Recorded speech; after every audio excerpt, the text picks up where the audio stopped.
फक्त 3 साहित्यात नारळाची वडी रक्षाबंधन स्पेशल. रक्षाबंधनला करा, कुठल्याही सणासुदाला करा, खूप सुंदर अशी बनते. हे बघा काय खुसखुशीत अशी होते. हे बघा, हे बघा मैत्रिणींनो, चला रेसिपीला सुरुवात करूया. एक नारळ किसून घेतलेला आहे, विळीवर किसून घेतलेला आहे. तुम्हाला हवा असला तर तुम्ही मिक्सरमधून सुद्धा लावून घेऊ शकता. त्याची काळी बाजू आहे ना, ती काढून घ्यायची आणि मिक्सरमधून असं बारीक करून घ्यायचं. आता आपण मोजू यायचं किती प्रमाण होतंय ते.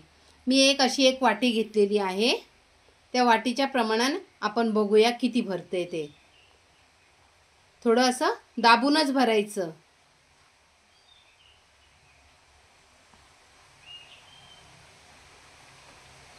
ही अशी एक वाटी झाली. ही आपण काढून घेऊया. आणि आता ही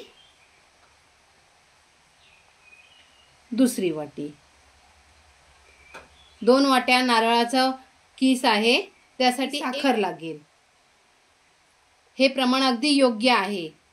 जर तुम्हाला आणखीन गोड हव्या असतील तर तुम्ही साखर अधिक वाढवली तरी काही हरकत नाही.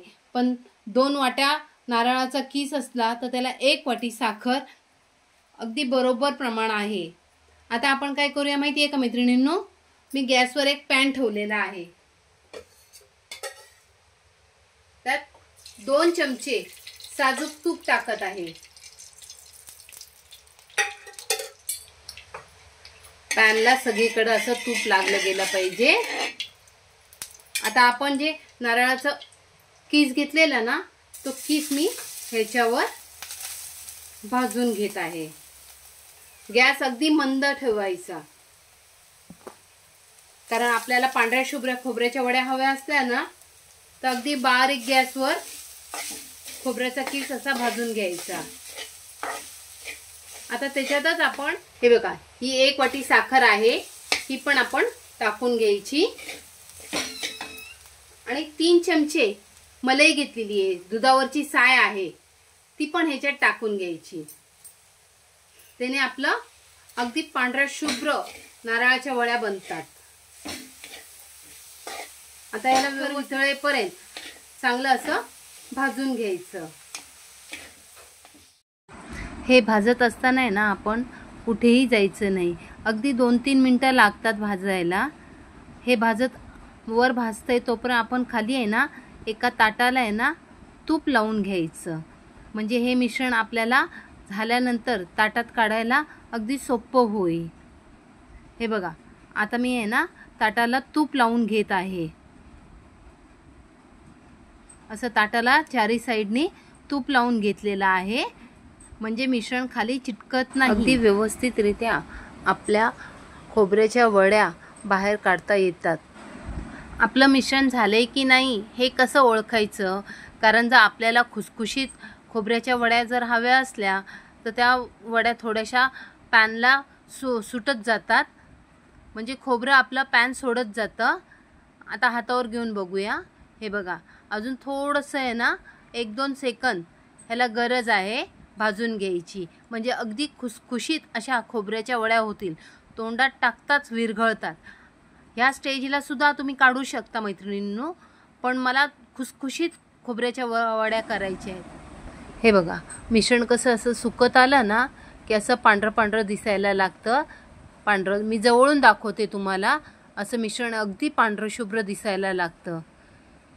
आता आहे ना ते पॅनला पूर्णपणे सोडून देतं, कारण जसं आपण पलिता फिरवतो ना ते पूर्ण गोळा एकजीव होऊन जातं.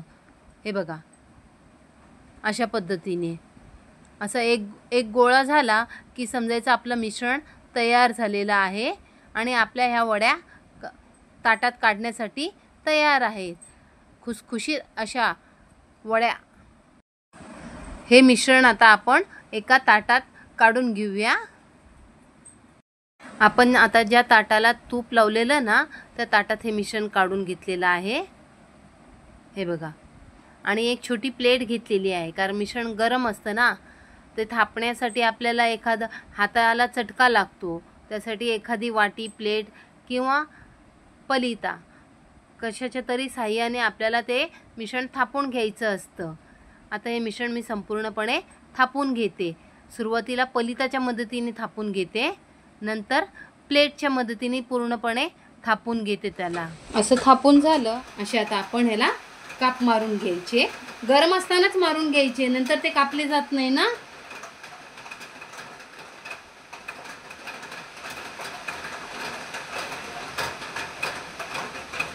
तुम्ही हवं असलं तर ह्याच्यावर काजू, बदाम, पिस्ता, तुमच्या आवडीचे ड्रायफ्रुट्स ह्याच्यावर लावू शकता. मी ह्याच्यावर टुटी फ्रुटी लावत आहे.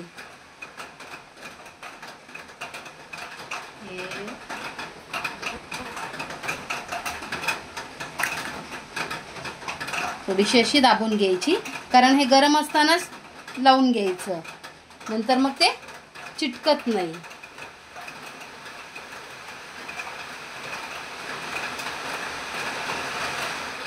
हे बघा लगेचच सुकतात अशा.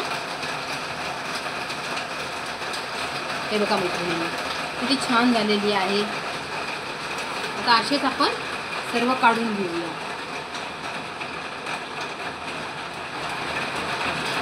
थोडा वेळ थंड करायला ठेवून द्यायची. आम्हाला तुमच्या सपोर्टची खूप खूप गरज आहे. असाच सपोर्ट करत राहा आणि आमच्या चॅनलला सबस्क्राईब करायला विसरू नका. मैत्रिणींसोबत आमचे व्हिडिओ शेअर करा. मैत्रिणींनो, तुम्हाला जर आजचा हा व्हिडिओ आवडला असेल तर लाईक करा, शेअर करा आणि आमच्या चॅनलला सबस्क्राईब करा. भेटूया पुन्हा नेक्स्ट व्हिडिओ मध्ये.